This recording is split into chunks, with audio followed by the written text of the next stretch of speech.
লক্ষ্মীপুরে জুলাই গণ অভ্যুত্থানে অন্যান্য অবদান রাখার জন্য কারাবরণকারী ছাত্র জনতা, আহতদের চিকিৎসা প্রদানকারী ডাক্তার ও শহীদ পরিবারের সম্বর্ধনা প্রদান করা হয়েছে। মঙ্গলবার 5 আগস্ট বিকেলে জুলাই ঐক্য এর আয়োজনে লক্ষ্মীপুর টাউন হল মিলনায়তনে এই আয়োজন অনুষ্ঠিত হয়। অনুষ্ঠানে জুলাই গণ অভ্যুত্থানের অন্যতম সংগঠক আরমান হোসেনের সভাপতিত্বে ও সারোয়ার হোসেনের সঞ্চালনায় অতিথি হিসেবে উপস্থিত ছিলেন আধুনিক হাসপাতালের MD doctor Mohammad Shahjahan, care specialist হসপিটালের এমডি ডক্টর শেখ মুজিবুর রহমান সহ শহীদ ও আহত পরিবারের সদস্যবৃন্দ। এছাড়া গণ অভ্যুত্থানে সম্মুখ সারির নেতৃবৃন্দ উপস্থিত ছিলেন। পরে আন্দোলনে অবদান রাখা কারাবরণকারী ছাত্র জনতা, সেবা প্রদানকারী ডাক্তার ও শহীদ পরিবারের সদস্যদের হাতে সম্মাননা স্মারক তুলে দেওয়া হয়।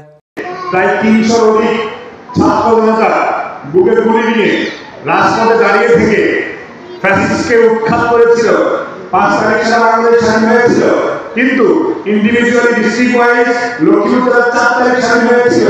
এটা ইতিহাসের বিরল, বাংলাদেশের ইতিহাসে এটা বিরল।